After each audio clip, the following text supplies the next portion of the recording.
Welcome to everyone. It's a joy to have you all joining us, and thank you for whatever efforts you made to do that. We're gathering today all the way from Australia to the United Kingdom and various parts of the United States. So thank you all for being here. We have gathered for the group conversation and question and answer on Glasgow and Climate Policies 201 with Randy Litzenberger. Last Sunday, Randy joined us and shared with us the results of COP26, which is the 26th Conference of the Parties that met in Glasgow, an international gathering of world leaders to consider their government's responses to the challenges that we face with climate. There was minimal progress that resulted from that conference, but Randy surprised us with hope about the engines that are actually driving change, and that's the marketplace and culture. So we want to engage with Randy today to answer questions and share ideas on those topics. And I'd like to remind you that this is a non-partisan gathering. Neither Randy nor the climate justice team promotes any political candidate or party over another. We're talking about issues, not politicians, although politics comes into it, of course. But please remember to keep your own comments strictly non-partisan in the chats or in the larger group. Thanks very much. Okay, let's have a preview of coming attractions before we get on with the matter at hand. We are delighted to welcome to our February climate webinar, Ashia Ajani. And she's going to share with us in poetry and storytelling at the intersection of climate and race. Racial justice, and it's appropriate we talk about this during the month of racial justice. Racial justice is deeply entangled in climate mitigation issues. There are inequities all across the board in terms of the distribution of green zones and the availability of subsidies to transition from fossil fuels to electricity in homes and businesses. And in the global world, the effects that climate has on various populations. Always, it's the least, those who are least able to cope who are impacted the most by climate change. Ashia Ajani is an environmental justice educator and storyteller, and she hails from Denver, Colorado, which she describes as Queen City of the Plains and the unceded territory of the Cheyenne, Ute, Arapaho, and Comanche peoples. She is working on a doctorate in environmental studies at the University of Oregon, and she is wanting to address underlying anti-Blackness and anti-indigeneity in contemporary environmental policy and ecology research. Don't want to miss our February climate webinar on February 13th at 2 o'clock Pacific Standard Time. Come prepared with paper and pencil to journal during the session. All right, during this session, I want to remind you to put your questions in the chat box. Randy will pick up those questions, and there will be some of the team members who will be watching and help monitor that too and get things to you, Randy. Okay, so back to this particular session. Let's go to slide 5. They've been holding COPs for over 30 years now, and while gains have been made, it's all moving at a glacial pace compared to what's really needed. Let's look at what might bring results. Protests are usually the last thing you want to talk about and consider. We're getting to levels of desperation when we start talking about protest. But church members Andrew Fellows and Michael Clarke from Claycross, Derbyshire, England, attended a peaceful demonstration at COP26 in Glasgow. Let's listen as Andrew and Michael I'll start with Andrew telling us an introduction and their decision to attend COP26. We'll have more of the video later on. And with Christian Climate Action in the past. And we fancy going to this thing called COP26. So for those who don't know, COP26 is a meeting of 200 or so countries. to try and get some ideas on how they're going to mitigate against climate changes that are coming. I think the main goals was to try and keep the world under the figure of 1.5 degrees C above pre-industrial levels. But also there was going to be an established green fund, which would help pay smaller countries and countries who were feeling the effects of climate change money in order to help protect those areas. I think those are the two main key things that this was going to happen. As you can see, COP26, so there's been plenty of other COPs before 26, and probably the famous one was the Paris Agreement, which was set, and the idea being that lots of countries would take action over the next so many years in order to bring about this 1.5 magic figure. We do know that before that time, that none of those countries had actually met those criteria. And so this COP26 was supposed to be the one that would really change everything, would put climate back on the map for people to see that it was the biggest issue that we were facing in our lifetime. And so this organization was happening. We knew that delegates would be coming in from all parts of the world. We knew that activists will be coming in as well. And it was a big chance for us to show support for change to our world so that we could keep that 1.5 degrees C. Okay, so as a reminder of the key points that were made in the session 2 weeks ago, let me just go through these points, and then we'll have a chance to check in with each of you if you've got other things you recall. In the introduction to the material that Randy presented, he laid out what the goals had been for COP26. The notion being, first of all, to keep the 1.5 centimeter goal alive, to remind us all and see what could be accomplished to reduce emissions by 7% each year, and to get those 200 countries and the 37,000 delegates who were represented to take action on the kinds of things that were on the agenda. There were also over 100,000 protesters, Andrew and Michael among them, and a variety of interest groups including the fossil fuel industry. Among the accomplishments, there were pledges for net zero emissions made. And of course, the big emission countries, the US committed to a reduction to net zero by 2050, China by 2060, and India by 2070. And unfortunately, of course, that net reduction really assumes that there are technologies that are yet non-existent. If pledges are fully met by 2050, we're still going to be at 1.9 degrees centigrade. And if things go as those projections suggest, by 1.8 by 2100. Article 6 was strengthened to avoid the double counting of credits, something that had been a problem and a loophole in the past. And there was a commitment to now begin meeting yearly rather than every 5 years to work on and adjust those pledges. But Randy indicated that COP26 did fall short. One disappointment was the language changed to phase down coal rather than phase out, based upon positions taken by China and India. The pledges that countries are making are voluntary. There's not really any means to enforce those pledges. And current policies, if those pledges aren't met, still have us on a track to be at 2.7 degrees centigrade, which is a climate catastrophe.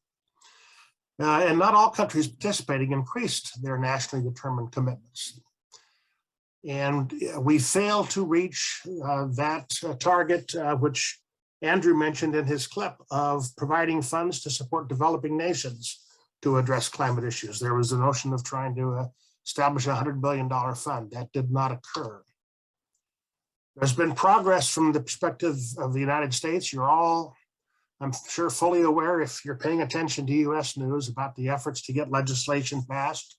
And in the legislation under consideration in various forms, there's still various elements that are intended to try to help the US meet its goals. $650 billion for a Buy Clean initiative, restricting money for fossil fuel projects overseas, the Build Back Better infrastructure, $500 billion, seeking a methane-free situation, electric vehicle rebates. But of course, we all know that much of these elements are still being opposed by some senators. States, on the other hand, have continued to work at their level on achieving carbon-free electricity. And now we have 11 states who are in what we call the 100% club. Washington State, Oregon, California among them. And this is what we heard from Randy in terms of projections if we implement various stages or steps. At current policies and actions, as was mentioned, we'll be at 2.7 centigrade by 2100. If we just meet the 2030 to 30 targets only, we'll be at 2.4%, or centigrade rather. If we meet pledges plus targets, that brings us down to 2.1 degrees. And the most optimistic, with all full implementation of current pledges and so on, is 1.8 degrees, still above the 1.5 degree centigrade. But in 2015, we were on track for 4.6 degrees centigrade. So the question is, can we make a similar trajectory change in the next 6 years? There are a variety of drivers of progress. We've talked, and Randy talked about civic groups, the private sector, and the subnational governments. We talked about states. And then Randy took us into a discussion of what about the market itself? Is the market really the engine for change that will bring about achieving our target of 1.5 degrees centigrade from emissions? And he made the point that at this point, politics seems to be more the caboose in this train rather than the engine. And those of us who participate in civic groups and the private sector and cities and states are kind of on the train, not driving, not pulling, but certainly not dragging it down as well.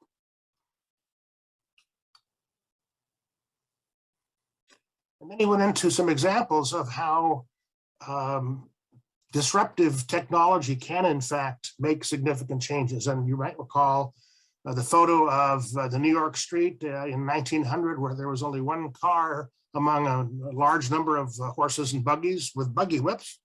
But by 1913, that same street was entirely occupied by cars. The Eastman Kodak example and their failure to recognize the shift in the market, where their shares as a result dropped from $40 a share down to 78 cents when they failed to anticipate the shift to digital technology.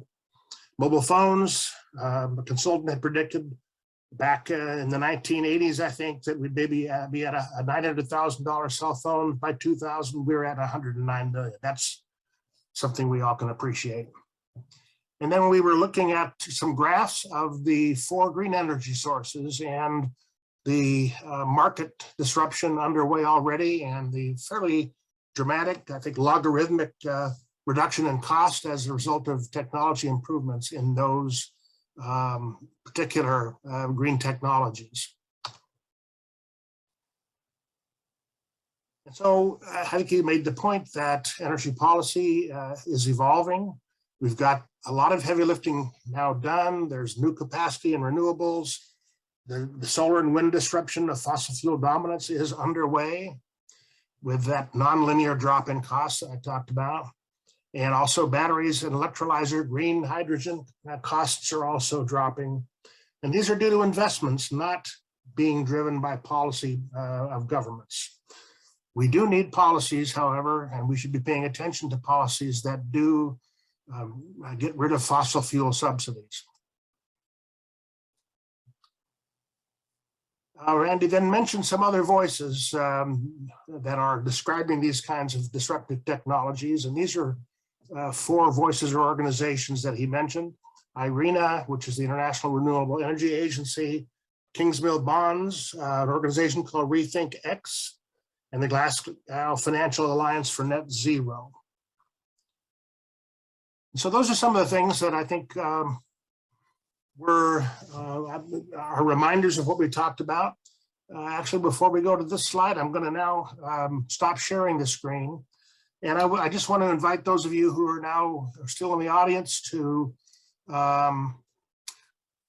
mention any things that we might have missed in that sort of quick summary of the points that your committee garnered from the presentation 2 weeks ago. Anyone have other points they'd like to mention that, or things that stood out to them in their viewing and participation in our session 2 weeks ago? Hey, Dean, I jump in just for a second Sure. to clarify, if I may. Sure. And just briefly, and I appreciate the summary. It's a lot of work to recast it. It's like you did the whole thing all over again for me. So appreciate that effort in the committees. Just to kind of clarify briefly, when we were talking about the metaphor in terms of the train, I want to clarify that ultimately civic groups, subnational governments like states and provinces, and the private sector, they are all in the engine. They collectively are that. So I want to reemphasize that they are a part of the driving force for that, as opposed to just kind of along the ride. And then in terms of the caboose, I think politicians is a rather broad term. What I emphasized primarily was the national governments that were there. So we have obviously national politicians who are very much sitting in the caboose right now, trying to turn on the brakes. But we also have state level politicians that are part of the engine that are driving forward for us. So just that one piece there to add on. So I appreciate the opportunity. Not a perfect metaphor, and I think we all appreciate being seen more in the engine compartment than in the passenger compartments. So thank you. Any other? That's very helpful clarification. Any other comments or points that you wanted to make sure were mentioned? Okay, Andrew Fellows says it was good to hear a positive outlook when it could be so easy to feel the doom and gloom. We have a couple of comments thanking us for the summary, which is nice of you folks. Thanks. And I might say, I'm the person who read it. I didn't put it all together, so. All right, then we're going to go. Justice Manning says, I have been attending other COP26 meetings, and the US is not doing its share either. For example, we, the US, are still providing coal subsidies. Yep. Okay, Jackie or Paul? Yeah, from the last seminar, something that I think Randy mentioned was Vanessa Nakate. And so I obviously Googled her, and what I took away from that is we are so stinking filthy rich that it's not affecting us. And you know, we have the luxury of talking about 1.3 versus 1.5 versus 1.8, and there's several young African militants who are screaming that, you know, what you're doing is killing us. It's not a discussion. And she mentioned Madagascar. Madagascar has gone for 4 years in a drought. And I think the UN says there's something like 30,000 people are on the brink of starvation, and hundreds of thousands are in dire strait. The only difference is they don't have the money that we do, and they're not white. You know, California has been in a 4-year drought, and our discomfort is that if we water our lawn within 48 hours of a rain, we get fined. So that contrast to me is just, it's really overwhelming. And it's almost distressing how analytical we can be. And yet there's so many people in the world for whom it's life and death. And several of these, you know, I mean, you should Google them. They're all very articulate. They all seem to know their stuff, but you know, they're saying, hey, the people that have caused this problem the least are the ones who are suffering the most. And It's just because we've absorbed all the resources, we have all the money that we can, and we've had disasters. I mean, we've had, Texas froze, people without power for 2 or 3 days. We've had wildfire. I mean, Seattle and Portland had 110 degrees, but we didn't have 30,000 people dying. Bangladesh right now, there's something like 6 million people displaced because of their homes are underwater, and it's supposed to get worse within a generation. And yet, that would be like taking the entire population of LA County and say, hey, grab your stuff and go. And we can't conceive of that because they're far away and they're poor and they're not white. And we have the luxury of being able to be analytical about it, when in fact there's people that are dying. I think, Paul, you've anticipated where we'd like to go in our next session or 2 or 3. And I think there may be questions when we get to the Q&A with Randy about, market forces and the extent to which they'll, deal with issues of equity that you're referring to. But I can tell you've been sensitized to the challenge that we're talking about in much more than just an academic way. Peter, did you want to make a point? Yeah. I'm not sure how the American system works, like the political system. In Australia, we've got 3 levels of government: Commonwealth, state and local government.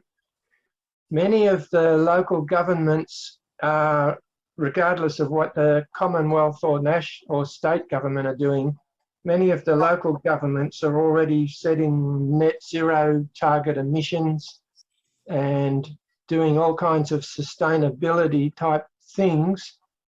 And they usually produce my local council produces a glossy little brochure about these things and what they're doing. And I mentioned this to some of my fellow uni students who are scattered across Australia, and when they investigated their local councils, they found that they're doing something similar, and they were very surprised. So something that the people can do is go to their local government, I don't know what they call it in the USA, and see what they're actually doing. And you can actually use those brochures that the local government produce, and they're for free. They're for free on their stands in the Chambers Council. And you can share them with other local businesses and say, are you on board with this? Or just encourage them to also get on board with this. So that way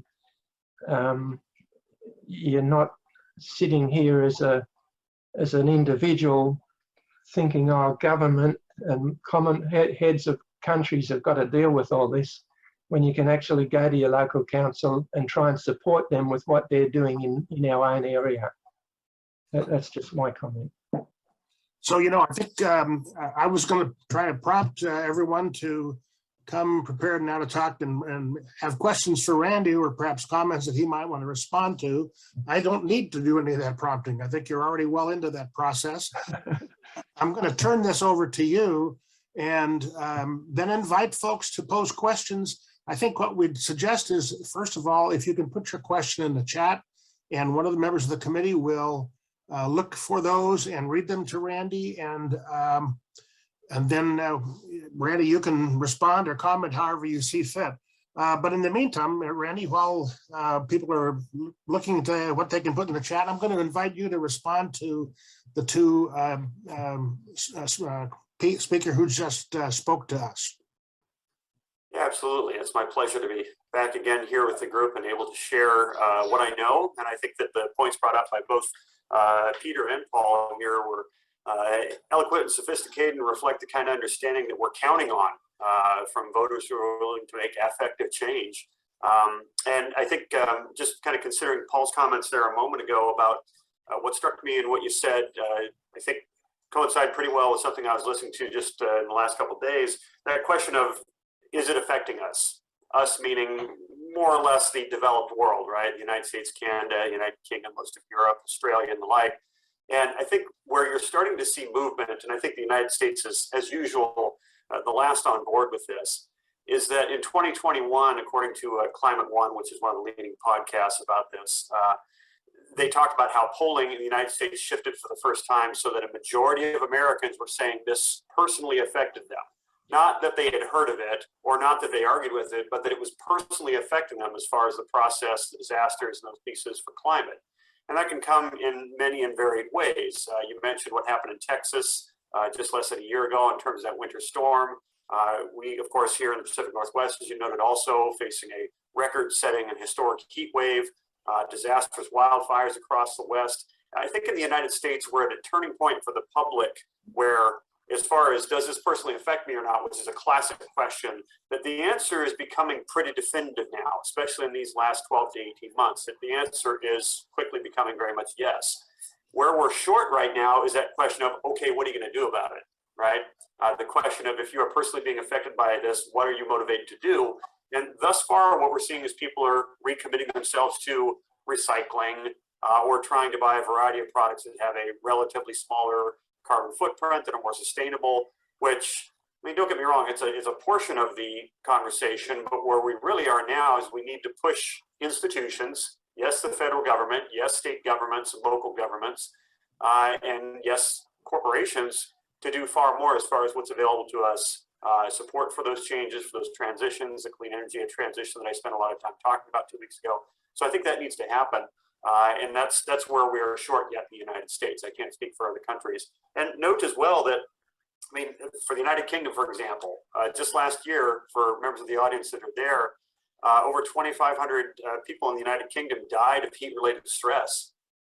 And it's not normally someplace you would think of in that, but nor do I think of Seattle with triple-digit temperatures and north of that in historic fashion. So we're seeing the changes right now. The rug is being pulled out of our collectively comfortable feet here from under them, and that is forcing us to scramble and consider changes in opinion. Is it enough to drive changes at the national level in the United States? I think we're short of that yet, but I think the direction is promising. And Peter, to your question, I think that was implicit as well about how does the government work in the United States, for example, and you mentioned the Commonwealth and the state and the local government. There are crossover similarities. In the United States, it's also a federal system where you have these overlapping tiers of interlocking levels of government. But I think the real action in the United States right now, if we can't get the Build Back Better bill to pass, we did have the infrastructure bill passed that has some climate elements, but the real major piece, the entree, as I mentioned, I think a couple months back, is very much yet to come in the United States. But much of that is what we're going to look at. Even if it passes, we're talking about 25% or so of the way in terms of reducing our emissions over the next 8-9 years. And we need to get to half in the United States. The rest of that has to come from those state and yes, local governments in terms of their efforts. And we're starting to see those accelerate, as I mentioned briefly in my presentation 2 weeks ago. So I think there's some similarities there. And as you said, and one of the questions that came up summarizing the best way for us as individuals from John Shields to promote change, it is making frequent contact with your representatives. It is, if you can, invest in emerging technologies. I'm not going to give stock advice because that's poor planning on my part. But certainly when we look at what's out there, what's available in terms of our actions, we never want to fall into, and I'm going to go Simpsons on you for a second with more generation, my generation, we never want to fall into the trap if we've tried nothing but fresh out ideas. We very much want to engage constantly, persistently, as often as we can, encourage others to do the same with the political system. Otherwise, we won't see that change that we need.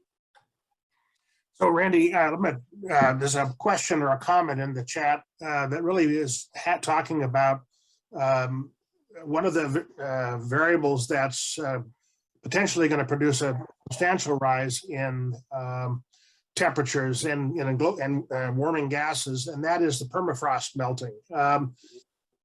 Have you heard of anything at all that is dealing with the question from a technology or market standpoint about how to deal with sudden increases in those kinds of emissions of carbon dioxide, as opposed to just the clean energy kinds of technologies and market forces? Right. And you get into some challenging pieces here, because what we're talking about with particularly permafrost, and generally in the Arctic, mostly in Russia since they have the most land mass, and that's not exactly a country that is terribly friendly to a variety of climate issues right now. So I mean, if you get into the more challenging aspect, yeah, we are very much at the mercy of what could be a series of tipping points that are in the near future, or that we may well be currently passing, in terms of methane release, the methane bomb from the Arctic and the like, as has been called, at least somewhat loosely in a variety of circles. It's a real threat, it very much is. And the challenge with methane is that, you know, the impact of it is at least 27 times molecule for molecule more retentive of heat as a greenhouse gas than what we see with carbon dioxide. By some estimates, it's even higher than that. So we run into these challenges. As far as solutions for it, it gets difficult. It really does. Once you pass those tipping points with methane and those things, it becomes very difficult to try to pull the collective Earth systems back to something that would be able to handle that and ameliorate it. Where is that right now? It's hard to find an authoritative answer. You see one report that talks about methane emissions from the permafrost in areas that are quite frightening and alarming. But what's the time scale in terms of release to what might be a point of no return? Is it 10 years away? Is it 30 years away? I don't have complete information on that to be able to address the question completely. But it's certainly something that we're starting to see evidence in places in the Arctic where it's obvious that we're moving in the direction of those tipping points. And more generally, and I think, Dean, if I may, Lori's question about this idea of what we're experiencing now, the amount of chaos we're introducing into systems. If you think about 1.2 where we are now versus 1.5 versus 2 degrees versus beyond, again, remember, you're talking about increasing the odds that we enter runaway climate change, something that we cannot arrest no matter seemingly what we do, unless we get out to some pretty radical scenarios. And at 1.2 degrees, you know, we're talking about a small but not inconsequential chance of a runaway scenario. At 1.5 degrees, that increases a bit. Once you get out to 2 degrees, you're starting to talk about 30 to 33% chance that we could enter a runaway scenario at 2 degrees and beyond centigrade in terms of warming. So the risk of that, methane, other Earth systems that would be passing tipping points as we continue to advance, are very real, very present. And I hope what that does, I mean, first, it probably scares the stuffing out of all of us here in this call, but that it impels us to action. And I provide the doom aspect there as a reminder, obviously, as others have been doing in the comments, but also remind us to seize on what necessarily hope is. Hope is, and I'll put this in here in just a moment in terms of some comments and resources you can look at. One of the other interviews I was listening to as I was preparing for this comes from Catherine Hayhoe, who has a podcast, Hope and Healing, on Climate One again. And she talks about how what hope really is it's this pinprick of light at the end of the tunnel, right? Out there in the distance. You can see it. It's unmistakable. But we have to focus on that to race ahead through darkness. I mean, hope when you're thinking about, well, you know, I've got an easy life and things are fine. I've got hope that tomorrow's going to be just as good. That's not really the hope we're talking about here. And maybe nor should it be. Hope is recognition of the darkness that's around us in an emotional sense. And that we can see that prick of light that we have to be running towards to be able to capture as quickly as we can. Okay, I'm watching for questions in the chat, but I'm going to ask another one that comes off of a quote, I think, in one of your slides from the Rethink X report, where they were quoted as saying that clean disruptions of energy, transport, and food will narrow rather than widen the gap between wealthy and poor communities and developed and low developed countries.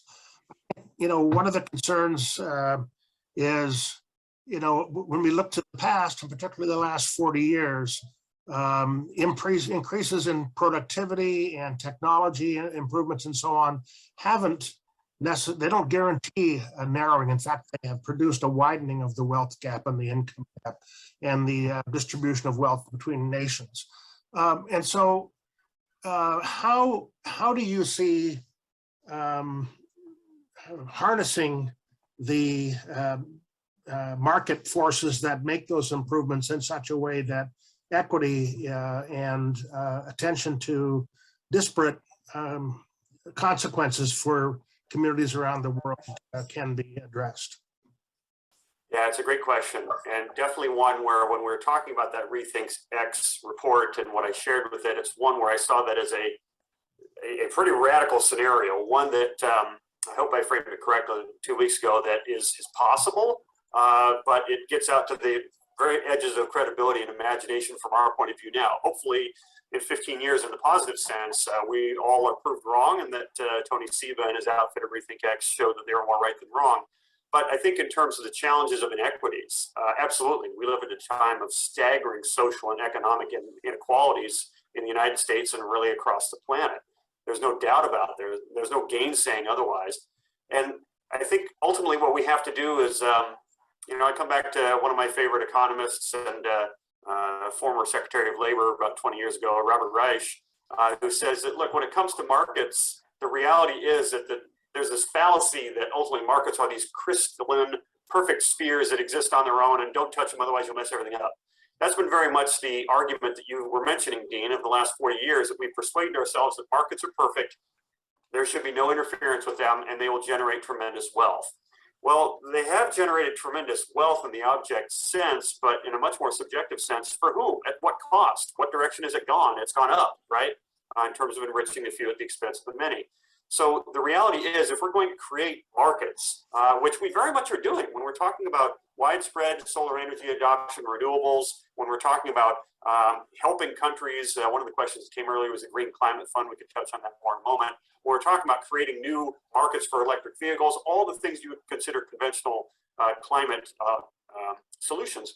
The reality is we're creating new markets. We're creating new buyers ultimately for products and all sorts of things. Well, you have to structure those markets in a way that's equitable, because if you don't, I totally agree with the argument that it will simply replay the last few decades. We'll have tremendously powerful alternatives to transportation in, say, the electric vehicle industry. But as it's currently constructed, yes, you made Tesla a $1 trillion business by some estimations, but the workers are receiving less in terms of compensation than what they would in other comparative fields, even fossil fuel economy in terms of jobs and the like. We can't have that. We have to have living wage and better for those workers. We have to have outcomes that ultimately share the wealth more broadly from what will be tremendous new technologies and the like.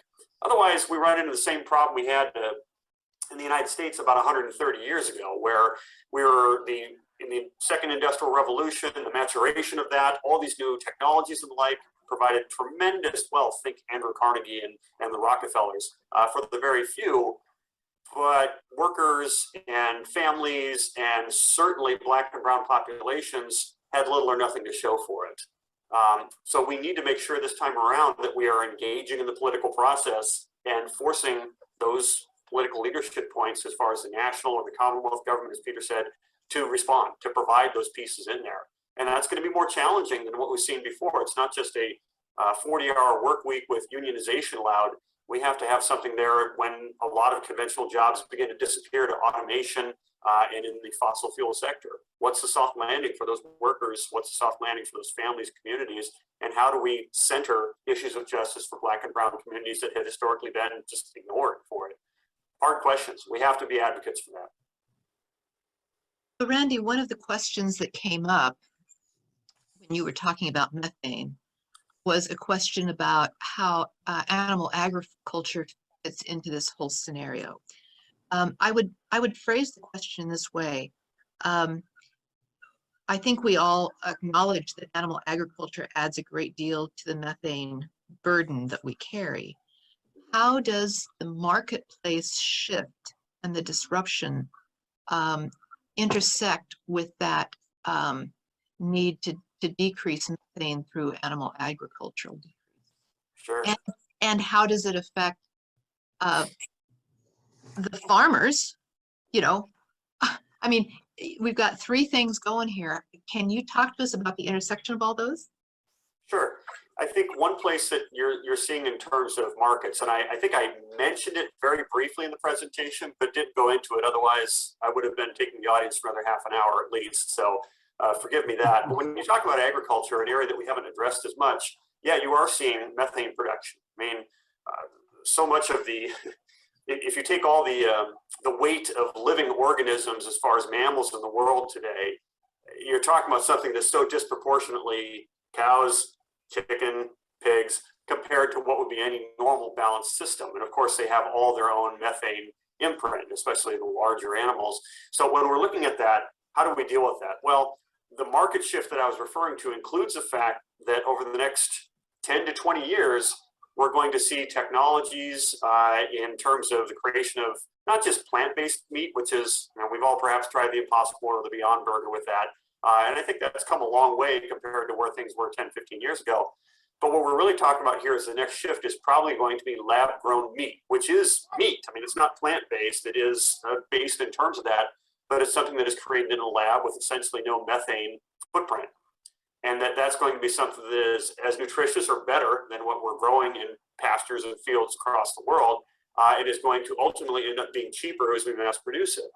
So there's the saying, I think, in a lot of cases for those who would be vegan or vegetarian that say, you know, there used to be an animal there where now you see this shrink wrap plastic that shows up perfectly in your supermarket. That is very much the case in the state of play now. But where we're going to be in a decade or potentially a little more is it actually exists fairly much in that form. It goes from a lab to the supermarket to each of us. And that's something that is very different in terms of what we would expect for food. But if you're doing that, then you're talking about driving down methane emissions particularly, and all the related carbon or rather CO2 emissions that come from the agricultural sector. You don't need fleets of harvesters. You don't need massive amounts of diesel fuel to run the fossil fuel industry of the agricultural sector if effectively you are electrifying transport from lab to supermarket, which we're much more capable of doing now. So you're talking about pretty big changes that are there. The last part, Susan, what you were talking about was this question about farmers and those who work for farmers, right? And the displacement for them, which could be quite massive. I think that we're going to be facing hard choices in that regard. And if the market isn't structured, back to my Reich argument about you need to make sure to have structure in place that makes for a soft landing for workers and industries, but that very much includes the agricultural sector. What are we going to do in that regard? Are we going to consider paying farmers not to farm, a riff of what we had in the 1930s with the Soil Conservation Act and the like? That might have to be a solution. Are we going to move in the direction where to fund payments for farms? We're talking about things like a carbon coin, which came up in one of the questions that the committee, I think, put together, where we're essentially saying the basis for much of our currency, or at least one of them available, is now not really about confidence in the full trust of the United States or the United Kingdom and the like, but it's basically you're paid for every ton of CO2 or methane that you sequester in land that you own. That would be a radical shift, but it could be one that would be pretty dramatic in forcing markets to respond. Once you start financing these things, you start seeing changes pretty dramatically. Tim Poirier makes the point that farmers could begin farming plants instead of animals to continue their livelihood. Have you noticed a change recently in the marketplace concerning those that are going more whole food, plant-based diets? I mean, is that showing up in the marketplace? Do you know?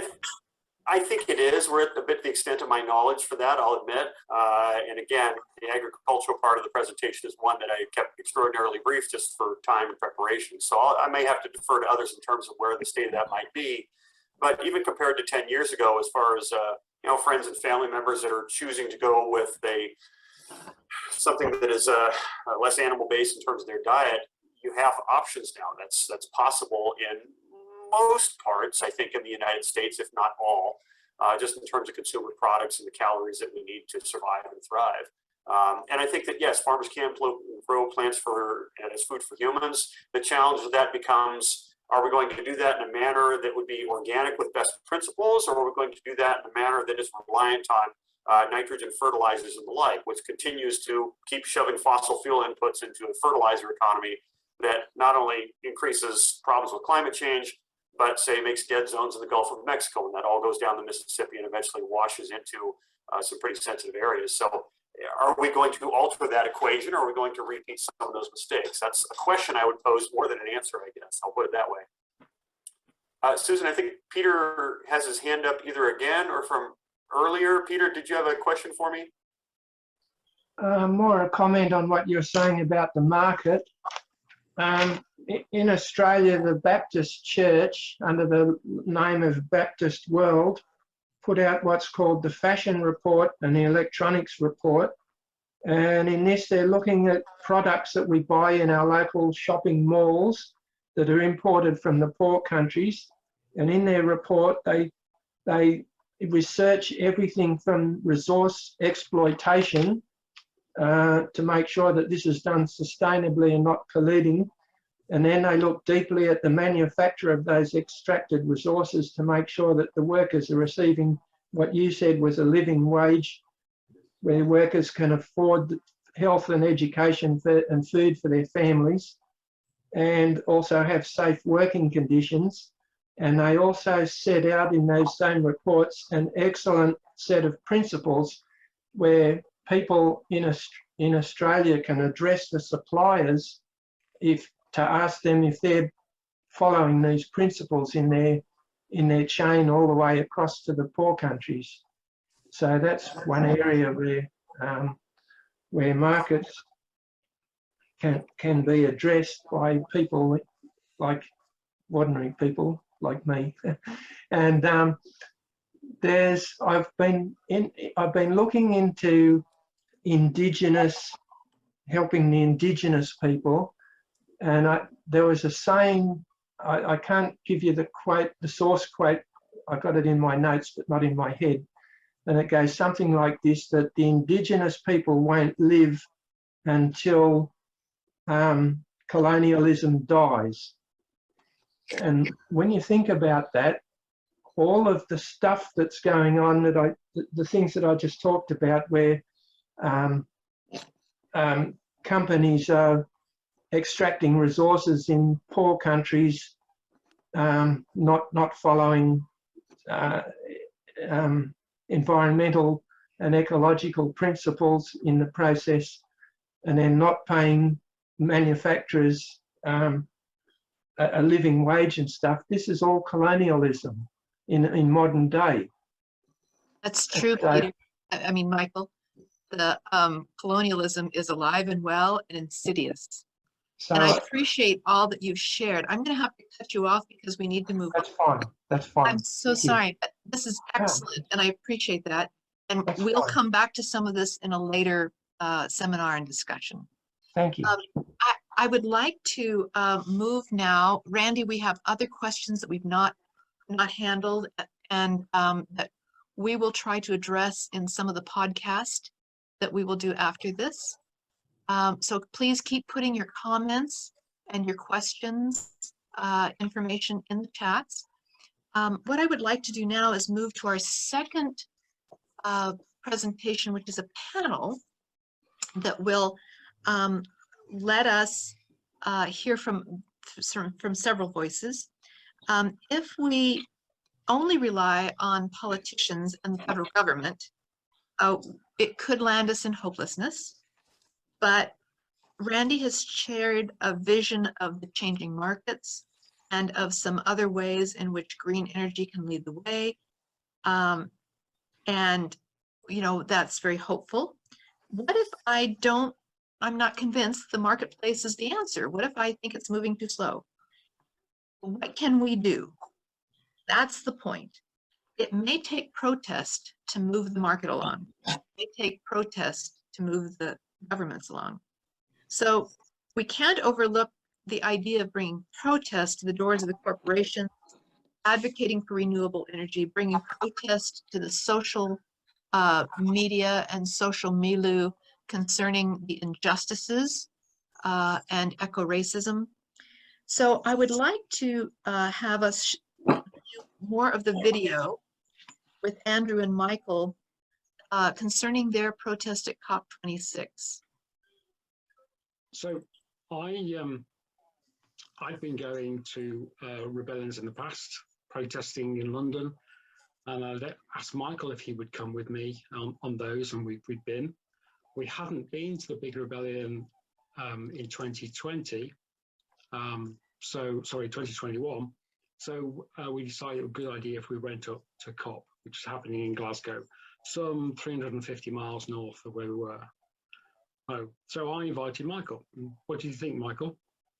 Well, yeah, I'm really glad that you invited me to go along, because I think in Community of Christ we have the sacredness of creation, and I wanted to be a voice, a voice for our church and to protest. So we went along.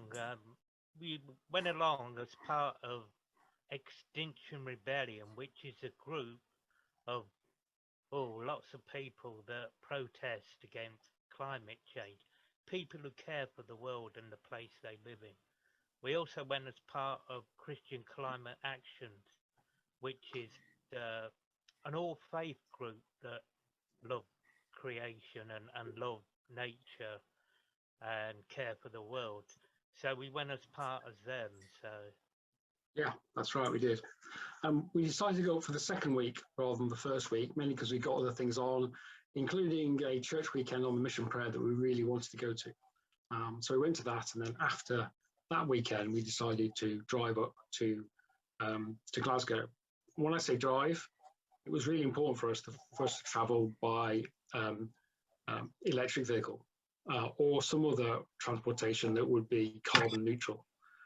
So we were in the very fortunate position of owning a long-range EV. We knew that we only needed one charge on the way up, and so off to Glasgow we went. We had contacted some members or friends of church in Glasgow before we went, and they were able to find us a house to stay in, which was a blessing, wasn't it, Michael? yeah, it certainly was a bit cold, but a blessing. We had Wi-Fi, but we didn't have heating. But it was better than the tent. Yeah, and we knew that once we got there, it would be easy for us to join in protests. We knew that XR would be there. We knew that Christian Climate Action would be there, and we got this this app for which we could look at what the actions were. This app was really important because the police couldn't access it, so they couldn't see where we were going to be, where we were going to be protesting, or what about. So this would come up, it would ping up in the morning and say, right, there's a protest in this area, we'd like to go. And so, yes, we would head off towards there. So protests were really about creating noise and showing certain industries how disappointed we were in them. And mainly banks. We were really outfacing banks because of the amount of money that they were ploughing into fossil fuels, when we felt that this should never be happening. Thank you, Andrew and Michael. I appreciate that very much. So the question then becomes, what drives progress? What brings about change? We try sometimes to slot everyone into doing exactly the same thing, creating change in the same way. But there's many ways of creating change. And the question is, am I called to protest, or am I called to a different avenue as a change agent? I'd like to ask our panel of Rod, Andrew, Michael, and Randy, all change agents, to focus on their different methods of advocacy. Each panelist will have 2 minutes to basically make a statement. And I do have some questions to start them off with, but you're not limited to that question, of course. And Andrew, we'll start with you. How is your approach to protest, coming from a faith-based, different from other protests? So what's specific or unique about being a Christian climate advocate? Well, thank you. As well as preparation, discernment, and prayer, my approach to protest is born out of the mission initiative, Abolish Poverty, End Suffering, and includes compassion for the world's poor, and especially those who live in countries that are disproportionately affected by climate change, as we've already talked about this evening. Those who have contributed least to climate change are those that are suffering most. The stats say that the richest 10% create 50% of the global emissions, whereas the poorest 50% create 10% of global emissions. The mission initiative also says that we should stop conditions that diminish the worth of persons. I believe that God gave human beings dominion over creation, and with that power came a special responsibility. for us to cultivate, to guard, and to use wisely, and then to pass it on to the next generation in better shape than we received it. Now, I think it's the time that we should stand with the poor and with God as stewards and protectors of the earth. When Doctrine and Covenants 163.4b states, humankind must awaken from its illusion of independence and unrestricted consumption without lasting consequences, I believe that climate change are those lasting consequences. And I feel it's my calling to stand with others to wake humankind, and especially governments, who hold the keys to futures without fossil fuels. It is always reassuring and empowering to stand with like-minded people who share our principles and our calling to stand up to unjust systems with non-violent civil disobedience and peaceful protest. Christian Climate Action is really just one of those groups of Christians that thinks the way that we do. And I find it really easy to be part of them. And I'm sure actually all you would really get on with them too. So the next rebellion is April the 9th this year. I hope to see you on the streets. Thank you. Thank you, Andrew. Okay, Michael, what can you share with us in terms of how you see the principles and the enduring principles, the beliefs of Community of Christ, and your faith journey fitting in with your approach to protest? Yeah, we have the enduring principles in our church and the sacredness of creation. We all have stewardship on our earth. For me, you know, the way I can help that is to protest. You know, there's poverty in our world, and we're encouraged to look after our world. I've managed to change my lifestyle. I don't have much of a carbon footprint, but I do believe as a Christian we should encourage people to be people who want to live in a world that is full of beautiful things that were created by God, and to appreciate these things, we need to make governments understand, you know, that they need to do something as well. Earlier on, I was speaking about Doctrine and Covenants 163, where it tells us all to be a peaceful people. And it also says in Doctrine and Covenants 6.3, and I'm going to go to B, above all else, strive to be faithful to Christ's visions of a peaceable kingdom of God on earth. Courageously challenge cultural, political, and religious trends that are contrary to the reconciling and restoring of the purpose of God's pursuit of peace. So that got me into protesting. I'm not very keen on getting arrested by doing an action that I have a compassion for other people. Like if someone was protesting and stopping somebody doing their job, or even talking to the policemen that are doing their jobs there, I have compassion for them. But I know in some way that people have to do these things. But for me, it's more peaceful for me, where just being there and praying about it, doing a vigil, even sharing the mission prayer, you know, and sharing that with people in Glasgow that were actually attending the COP26.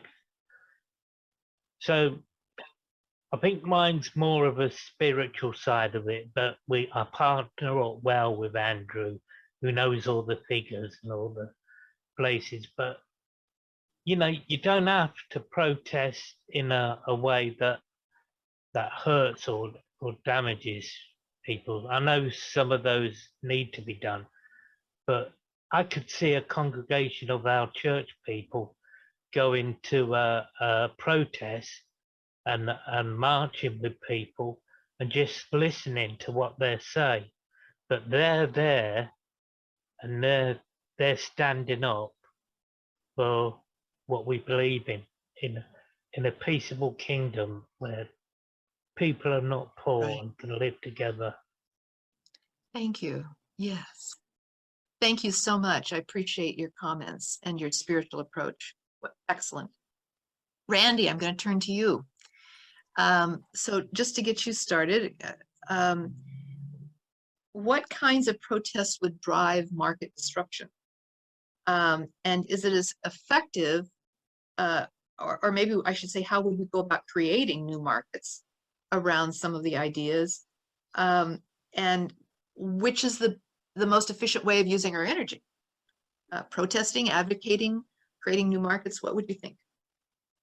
Yeah, well, and I want to commend Michael and Andrew here for their work and their deep conviction and beliefs, because ultimately what I'll share here next depends on people like them and so many others to push for this. We're looking at two heroes in the model of so many others who have engaged in civic disobedience and nonviolent protest for, well, generations, and there are big names certainly in the past for that. One name that I'd like to share here that I think is relevant to the conversation, and I'll come to your question with that as I may, Susan, is the name Erica Chenoweth. It's a name that some of you may know. For those who do not, she's a professor at Harvard University for Public Policy. She's become, I think, somewhat famous in the last decade for her pioneering research into something that people always assumed was a righteous path in terms of trying to bring change, whether through markets or anything else, but one that no one had quantified yet with data. And that is how effective is nonviolent protest versus violent protests. And her work, which I think first came public a decade ago now, really metered out the question in historical research of looking at which protests were more effective.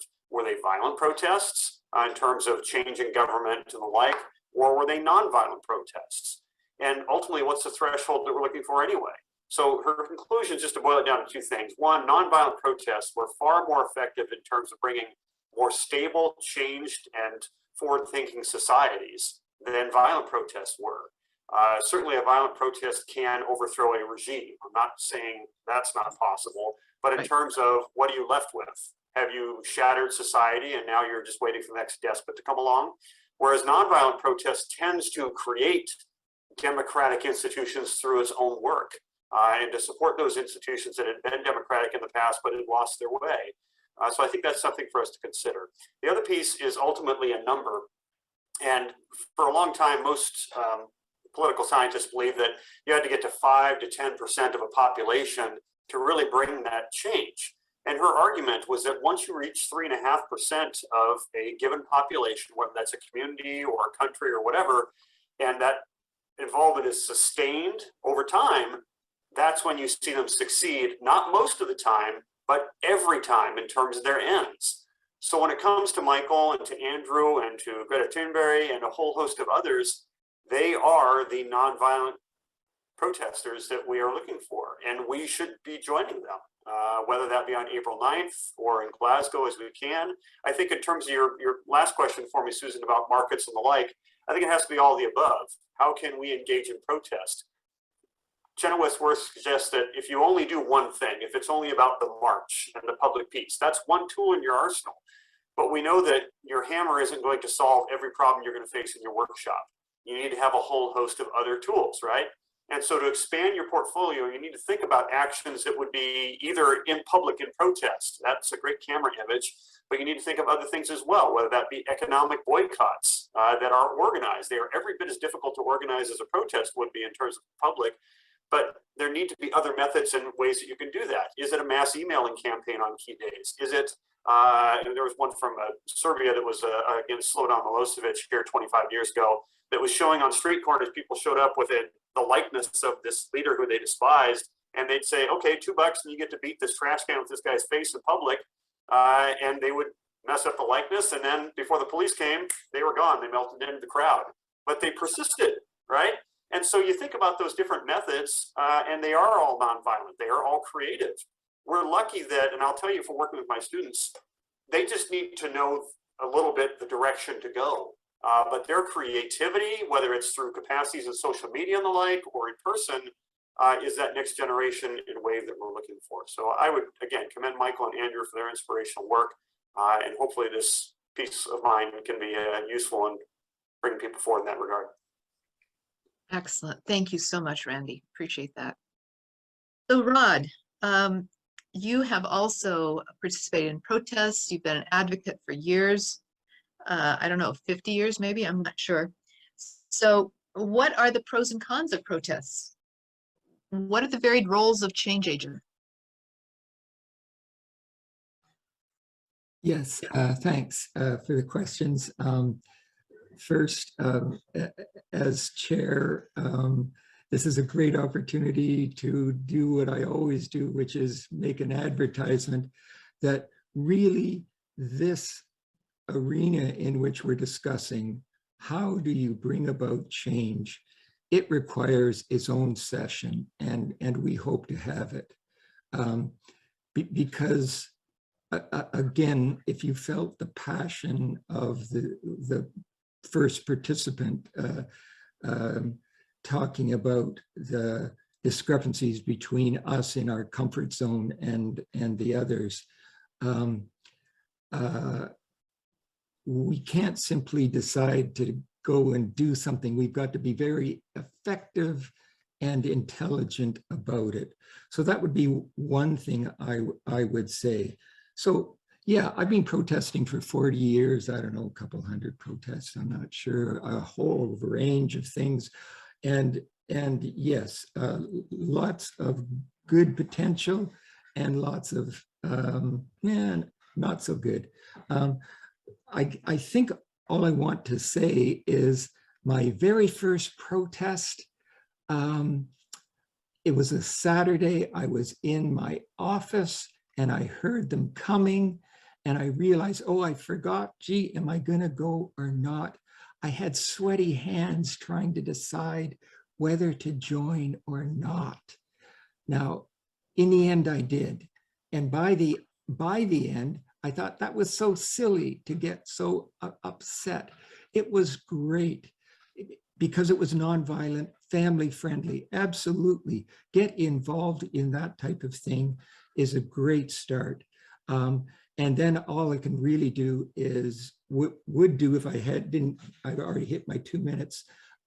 So I would just want to amplify some of the things that Randy said, that protest should be the last thing. There are a lot of other avenues to think about, but we have to be very strategic in this. Time is really limited and the discrepancies are horrendous. And so let's come together. Let's use all the tools in our toolbox, and I'll have to leave it at that. Be on the lookout for a session where we can talk about it full time. Thanks. Okay, thank you. I'm going to turn this over to Dean to handle any questions and answers to the panel. Dean, are you ready?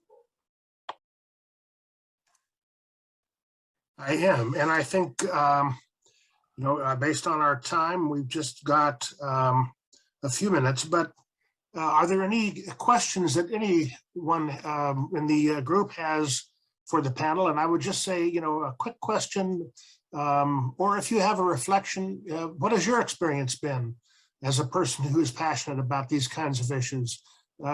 How do you feel about, as they used to say when I was younger, putting your body on the line, or in some other way, participating, for example, in an economic boycott of some kind? What are your thoughts, or what questions do you have of the panel about doing those kinds of things? Looking for raised hands. Linda? When the pandemic started, I went into the grocery store and to the meat department, and I told them I wouldn't buy anything that I couldn't put in my own containers. I didn't want to have any plastic or any, hard plastic or soft plastic or any kind of plastic. If they wanted to use paper bags or, whatever, that's fine by me. That's up to me. They told me that they couldn't do that because it was against their policy, but I fought and fought and fought and finally got it.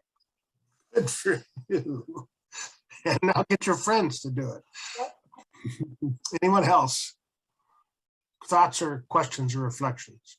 So a quick question to all of those who participated in protests. How do you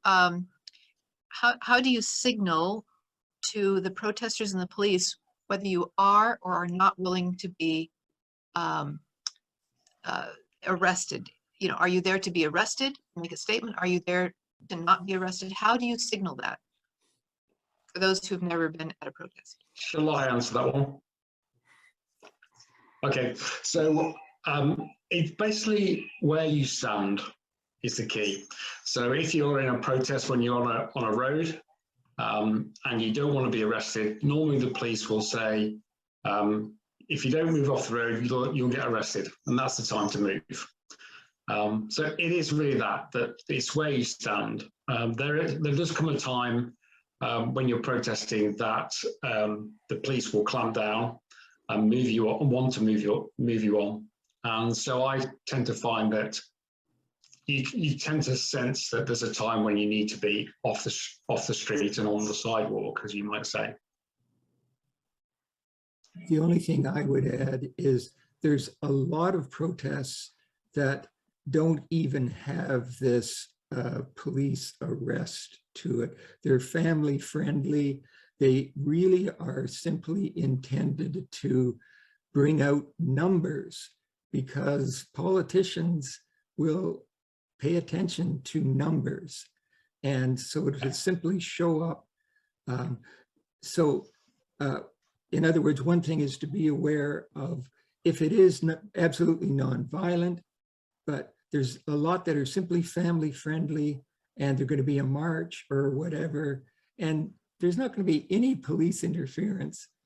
Start there if you're at all unsure or queasy about things. But yeah, don't be afraid to start. Yeah, start. Good. And Randy, I think you have your hand up. We'll give you the last word on this before we move on. Sure, and just briefly to add to what Rod and Andrew were saying, I think it's really important for those who would be engaging in protest, know what the event is about, absolutely, and also know what the local municipal code is in terms of gatherings.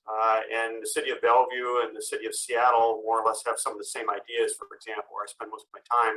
And if you're to gather on a public sidewalk with a certain number of people or less, as long as you're not blocking the thoroughfare, you can display any number of signs and do those things as well. Know where the line of the law is. Educate yourself on those local ordinances before you go, because the last thing you want to do is make a misstep simply out of ignorance for local law, and then you're in a place you don't want to be. The goal is to stay active and participate and engage. And for most people, if they are in a position where they're arrested or if they're threatened with that, that's a pretty powerful disincentive for the average person to be involved the next time. And we need you involved the next time, right? And I just want to point out in the chat, Roy Baggerly, I didn't know you did this. You were in a kayak that was one of the flotilla that blocked the ship or the movement of the Shell oil rig that was headed up for the north coast of Alaska. And I didn't know you did that. And you're right. I think that had a substantial impact. Okay, I'm going to turn it over to Lori now for a final reflection, and we're going to share some of Michael's art as well in that process. I think too, we have some a set of questions. Just we don't have a chance to do a lot of sharing, but we want to just create some personal reflection, recognizing that there's a range of reactions to what we've heard and what we're considering. And yeah, so just noticing we've kind of addressed these. What has your experience been? What holds me back? What's my next step? I'm just owning this. How would I feel about being invited to take part in a protest versus a peaceful protest? And what are the things that, what are the heart motivations that bring us to decide how it is we want to be change agents in the world? So I want to admit my discomfort and solidarity when Michael says he's not into being arrested. Neither am I.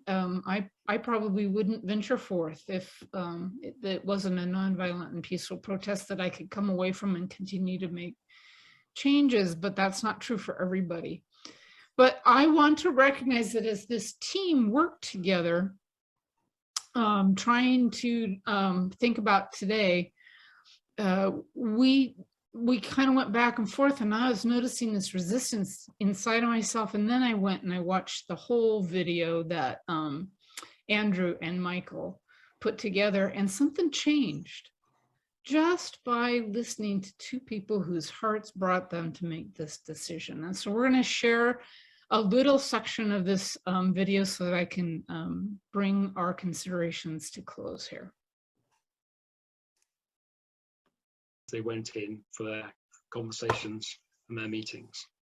Yeah, I really enjoyed the prayer vigil, and when I was there meditating on the daily bread and the prayer for peace, it come to my mind that I needed to share the mission prayer. So I didn't have a card on me. I got one of Andrew, and I said to the lady organising the vigil, "Can I speak my prayer?" And she goes, "Yeah, that'd be great. You can do it online." They had an online camera, so we read that out. It was a bit quieter there, so people could hear us, and because I think it's important to share our church's involvement with our creation, you know, with the earth. And I thought that was a good way of doing it. I don't think I could lie down in the road. Yeah, so thank you, Michael. Yeah, and Michael is great. It's great to have with you. There's two of us together. Then we have different attributes, different things that we can contribute. And Michael's really great at taking those sort of moments and utilize them and talking to the right people about things. He's also a bit of an artist. Michael, tell us a bit about your art and Christian climate action. Christian climate action and my art. When I first went to London, I did some of my art of people protesting with flags and stuff, and they used it as on their newsletter. And so when we were in London, I did lots of art of the marches and the protests we were on. So I thought I'd carried that on this year, and I've gone into like digital art, and I've done quite a few of them as well. So yeah. Yeah, so when I'm around with Michael, they'll go, "Oh yeah, Michael the artist." They never remember me, but it's always remembering Michael the artist. So it's good to have Michael with me. It opens a few doors, which is great. Michael the artist. Michael the artist. Michael the invitation to the protesters to be in prayer, to bring something special. The blending of two sets of skills. Andrew said the two of us together, and earlier when they were talking, Michael said, "I partnered well with Andrew," and all of a sudden something opens up. Let's take a look just for a moment at some of the art, Michael's art, so you get to see this. But considering too, as you watch these, just see these images, the ways in which we can be poets, we can be writers, we can expand what it means to be a change agent according to our giftedness. We can bring what it is we have been given to start weaving a larger whole from all of the parts. And I know, are you ready with a little bit of Michael's art? Just to let people have a sense of it. I'll keep talking as we're bringing that up because our time is growing short. Joanna Macy is a Buddhist systems theorist who's written a book called Act of Hope, how to face the mess we're in without going crazy. And she suggests that we have reached a critical point in the world where we can choose to be one of three great stories. We can choose to be part of the story that says business as usual. We can be part of a story that recognizes climate change and ocean acidification, the sixth mass extinction, the potential collapse of ecosystems, and we can get lost in that great unraveling story. So business as usual or the great unraveling, or there's a third story we can choose to participate in, which she calls the great turning. The great turning is the story of a possibility, and it's based on both science and faith. The new systems theories, the complexity and emergence theories that say something new has always emerged in the universe when new quality kinds of relationships and energy are infused into a system so that something novel, something new can come forth. So this sense of the great turning, which we tend to call the new creation, that sense that the Holy One invites us to bring together our co-creative giftedness and weave something new, to make something possible to happen in the world. Joanna Macy says this: what's the opposite of an activist? If you don't think you're an activist, what's the opposite of an activist? Is it someone who is passive? If you haven't been to a protest, are you passive being here? No, it seems strange that the term activist should be reserved for just a few of us rather than being an identity we all take part in and aspire to. The practice of active hope involves being an activist for what we hope for in the world. We're using the term activist here to mean anyone who is active for a purpose bigger than personal gain. Taking part in the great turning means applying our skills, our giftedness, our sense of calling, our experience, our networks of friends and family, our enthusiasm, and whatever our temperament might be to the healing of our world. So we come with different gifts, different temperaments, different callings, but there's something in the way, as Andrew and Michael said, we were better together than we were apart. We are better together than when we try to do things on our own. The whole is more than the parts, and our gifts together weave a new wholeness and bring about a new creation and a great turning. So the final word goes to Michael. Act now.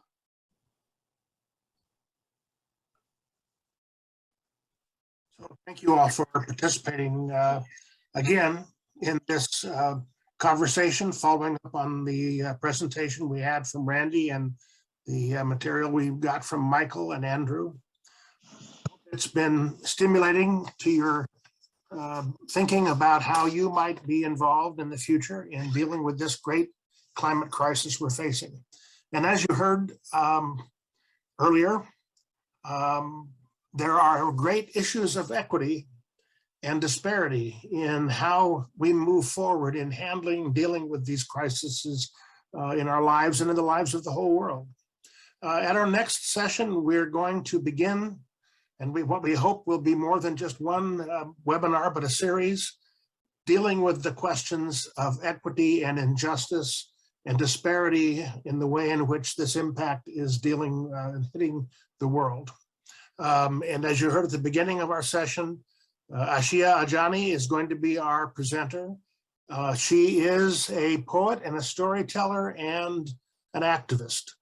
And I hope you will join us for her session on February 13th from 2 to 3:30 Pacific Standard Time. And then again, 2 weeks later, we'll follow that on with a conversation about the material that Ashia has presented to us and how we respond to that material. And Rod, any last words before we end this session? No, just thank you all for being here. Again, we are bending this arc. We're going to continue with informational sessions, but more and more moving towards what are the appropriate actions. We're all diverse, we're all different. There's a variety of things to do, and that's what we'll be moving more and more to because of some of the words I hope that are echoing in your minds the desperate need and the troubling future if we don't. So thank you so much for being part of today's session. Hope you can join us next time. And again, hope we will have a session specifically on what are the best strategies? What's the best thing for you? Give you more of a chance to contemplate that. But in the meantime, just go out and try. Yes. Anyway, that's it. Glad you could come. You can unmute yourselves and say your goodbye. Thanks again for coming. Go in peace. And a special thank you to Randy, Andrew, Michael, and all